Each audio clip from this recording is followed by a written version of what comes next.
এখন সবচেয়ে বড় এবং আলোচিত প্রশ্ন, আওয়ামী লীগ কি আবার ফিরছে?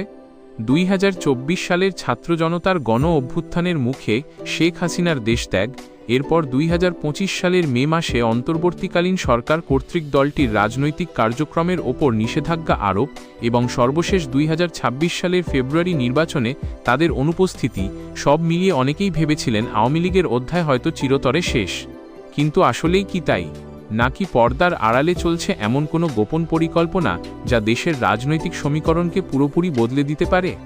রাজনৈতিক বিশ্লেষক থেকে শুরু করে সাধারণ মানুষের মনে এখন এই কৌতূহল তুঙ্গে। আজকের ভিডিওতে আমরা উন্মোচন করব পর্দার আড়ালের সেই সব চাঞ্চল্যকর তথ্য এবং গোপন কৌশল যা দিয়ে আওয়ামী লীগ আবারও দেশের মাটিতে ফেরার চেষ্টা করছে। সম্পূর্ণ বিষয়টি বুঝতে ভিডিওটি একটুও না কেটে শেষ পর্যন্ত দেখুন। প্রথমেই কথা বলা যাক সাম্প্রতিক সময়ের কিছু দৃশ্যমান ঘটনা নিয়ে। আপাতদৃষ্টিতে মনে হতে পারে আওয়ামী লীগ পুরোপুরি নিষ্ক্রিয়, কিন্তু পর্দার আড়ালে তাদের সাংগঠনিক তৎপরতা একেবারে থেমে নেই। কড়া নিষেধাজ্ঞা এবং দেশজুড়ে কঠোর নিরাপত্তা ব্যবস্থার মাঝেই দেশের বিভিন্ন স্থানে দলটির একাংশের নেতাকর্মীদের আচমকা ফ্ল্যাশ মিছিল বা ঝটিকা মিছিল করতে দেখা গেছে। সম্প্রতি দলটির ৭৭তম প্রতিষ্ঠাবার্ষিকীকে কেন্দ্র করে সামাজিক যোগাযোগ মাধ্যমে ব্যাপক প্রচারণা চালানো হয়। রাজধানীসহ বিভিন্ন জেলায় পুলিশি পাহারা ও ধরপাকড়ের মধ্যেও ঝটিকা সমাবেশের চেষ্টা প্রমাণ করে যে মাঠ পর্যায়ে তাদের কর্মীবাহিনীর একটি অংশ এখনও গোপনে সক্রিয় রয়েছে এবং কেন্দ্রীয় নির্দেশনার অপেক্ষায় আছে। কিন্তু প্রশ্ন হল, এই ফেরার পরিকল্পনার পেছনের মূল শক্তি বা কৌশলটি কী? বিশ্লেষকদের মতে আওয়ামী লীগ এখন মূলত 4টি গোপন ফ্রন্টে কাজ করছে। প্রথম কৌশলটি হল ধৈর্য এবং সুযোগের অপেক্ষা। দলটির নীতি নির্ধারকেরা ভালো করেই জানেন যে বর্তমান রাজনৈতিক পরিস্থিতিতে সরাসরি মাঠে নামা মানেই গ্রেফতার বা বড় ধরনের সংঘাতের মুখোমুখি হওয়া। তাই তাদের প্রথম পরিকল্পনা হল নতুন সরকারের দেশ পরিচালনার প্রতিটি পদক্ষেপের ওপর নজর রাখা, বিশেষ করে দেশের আইনশৃঙ্খলা পরিস্থিতি, অর্থনৈতিক চ্যালেঞ্জ এবং দ্রব্যমূল্যের ঊর্ধ্বগতির মতো সংবেদনশীল ইস্যুগুলোতে যখনই সাধারণ মানুষের মধ্যে কোনো অসন্তোষ তৈরি হবে, ঠিক সেই সুযোগটিকে কাজে লাগিয়ে তারা জনমতকে নিজেদের পক্ষে টানার চেষ্টা করবে। তারা দেখাতে চাইবে যে তাদের শাসনামলে দেশ অর্থনৈতিকভাবে কতটা এগিয়ে ছিল। দ্বিতীয় বড় কৌশলটি হচ্ছে আন্তর্জাতিক লবিং এবং কূটনৈতিক চাপ। শেখ হাসিনা বর্তমানে ভারতে অবস্থান করছেন এবং দলের শীর্ষস্থানীয় অনেক নেতাই বিদেশে রাজনৈতিক আশ্রয়ে আছেন। পর্দার আড়ালে তারা বিভিন্ন প্রভাবশালী দেশ এবং আন্তর্জাতিক মানবাধিকার সংস্থাগুলোর সাথে নিয়মিত যোগাযোগ রাখছেন। তাদের মূল প্রচারণাই হল একটি প্রাচীন ও বড় রাজনৈতিক দলকে পুরোপুরি নিষিদ্ধ করে দেশে প্রকৃত গণতন্ত্র বা বহুত্ববাদী রাজনীতি প্রতিষ্ঠা করা সম্ভব নয়। তারা আন্তর্জাতিক মহলকে বোঝানোর চেষ্টা করছে যে তাদের অনুপস্থিতিতে দেশের রাজনীতি একপেশে হয়ে পড়ছে। বিশেষ করে ভূ রাজনৈতিক স্বার্থ এবং আঞ্চলিক নিরাপত্তার অজুহাত দেখিয়ে তারা বিদেশি মিত্রদের সমর্থন আদায়ের চেষ্টা চালিয়ে যাচ্ছে। তৃতীয় কৌশলটি হল সামাজিক যোগাযোগ মাধ্যম বা ডিজিটাল প্ল্যাটফর্মের সর্বোচ্চ ব্যবহার।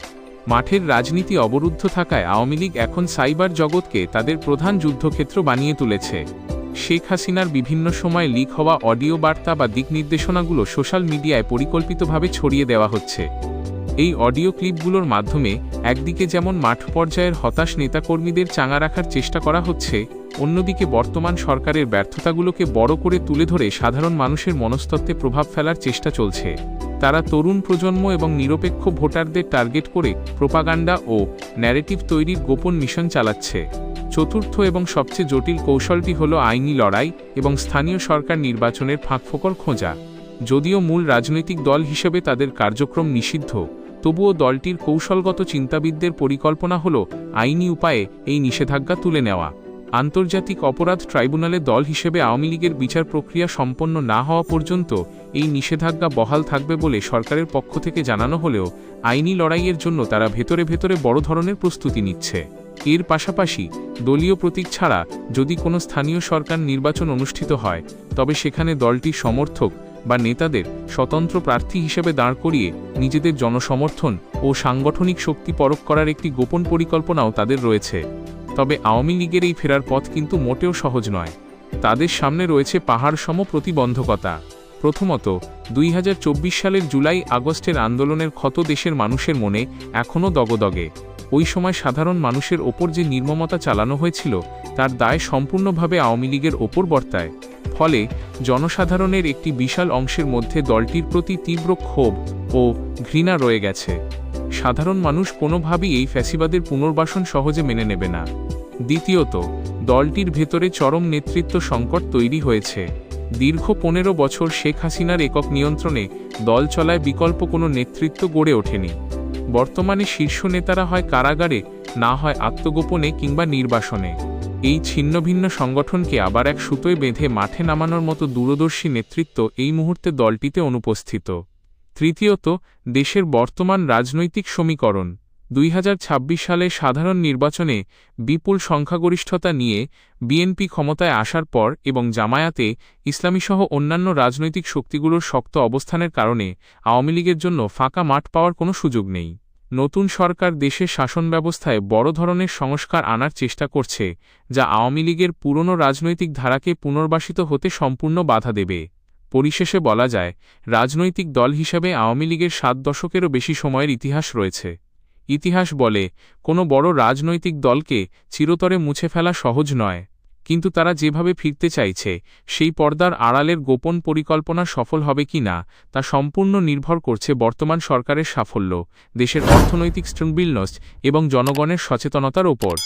আওয়ামী লীগ যদি তাদের অতীতের ভুল ও অন্যায়ের জন্য নিঃশর্ত ক্ষমা না চেয়ে কেবল কৌশলের জোরে ফিরতে চায়, তবে তা দেশের জন্য নতুন কোনো সংকটের জন্ম দিতে পারে। আপনার কি মনে হয়, আওয়ামী লীগ কি আসলেই কোনো গোপন সমঝোতা বা কৌশলের মাধ্যমে দেশের রাজনীতিতে আবার ঘুরে দাঁড়াতে পারবে, নাকি তাদের এই পরিকল্পনা ব্যর্থতায় পর্যবসিত হবে? আপনার মূল্যবান মতামত কমেন্ট বক্সে আমাদের জানান। ভিডিওটি তথ্যবহুল মনে হলে একটি লাইক দিন এবং বন্ধুদের সাথে শেয়ার করুন। বাংলাদেশের রাজনীতির এমন সব গভীর ও ইনসাইডার বিশ্লেষণ সবার আগে পেতে আমাদের চ্যানেলটি এখনই সাবস্ক্রাইব করে রাখুন। ধন্যবাদ।